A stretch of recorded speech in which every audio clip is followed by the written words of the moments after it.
بچوں کے ابو گھر آئے تو اس نے انہیں کھانا دیا اور خود بھی ساتھ بیٹھ گئی۔ پہلا نوالا منہ میں ڈالا تو حلق میں جیسے پھنس سا گیا۔ تھوڑا پانی پیا تو نوالا نیچے گیا۔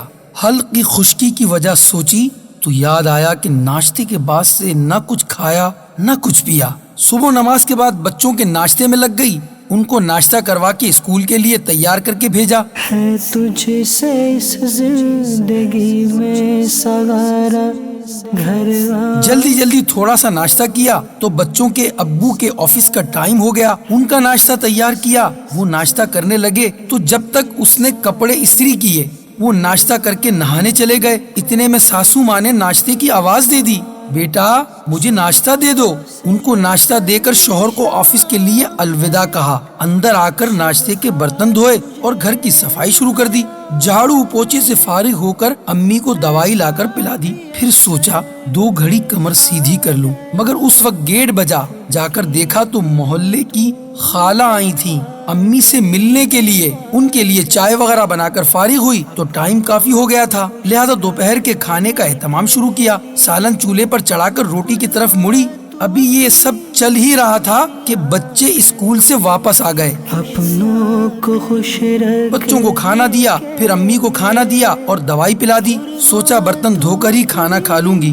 برتن دھو کر فارغ ہی ہوئی تھی کہ فون بج اٹھا۔ آگے بچوں کی پھوپھو تھیں، بولی ہم اپنے گھر سے نکل چکے ہیں، تمہارے یہاں آ رہے ہیں تھوڑی دیر کے لیے۔ بس پھر کیا تھا، کھانا وانا سب بھول گئیں اور ان کی دعوت کا انتظام شروع کر دیا۔ اپنوں کو ان سے فارغ ہونے تک شام کے 5 بج گئے اور پھر شام کی چائے وغیرہ کا چکر شروع ہوا اور تقریباً 7 بجے پھپھو کو الوداع کہا۔ کمر ٹوٹ رہی تھی، سر درد کر رہا تھا، مگر سوچا بیٹھنے سے پہلے برتن وغیرہ نمٹا دوں، پھر کمر بھی سیدھی کر ہی لوں گی۔ ابھی برتنوں سے فارغ نہیں ہوئی تھی کہ شوہر صاحب آفس سے واپس تشریف لے آئے۔ ان کو پانی دیا، جب تک وہ فریش ہوئے یہ برتنوں سے فارغ ہو گئیں اور ان کو کھانا دیا اور خود بھی ساتھ ہی بیٹھ گئیں۔ ابھی پہلا نوالا لیا تھا جو حلق میں پھنس گیا۔ وجہ سوچی تو پورے دن کا منظر نظر میں گھوم گیا۔ ہے تجھ سے حلق میں نوالا پھنسنے کی وجہ سے آنکھوں میں پانی آ گیا۔ شوہر نے دیکھا تو بولا تم کیوں رو رہی ہو؟ اس نے کمال ضبط کا مظاہرہ کرتے ہوئے کہا کچھ نہیں ہوا۔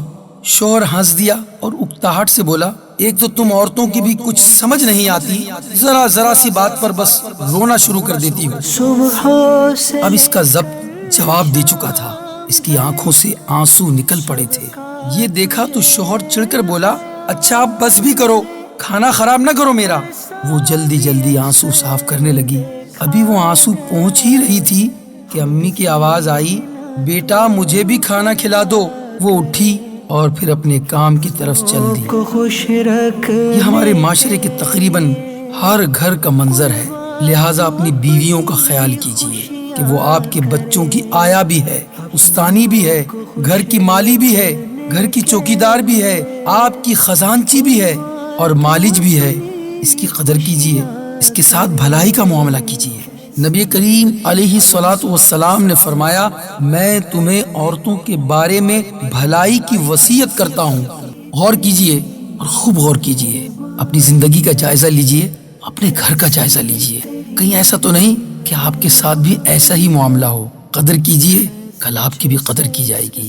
سہارا بنیے، کل آپ کو بھی سہارا دیا جائے گا۔ گھر آنگن کو تو نے سنوارا۔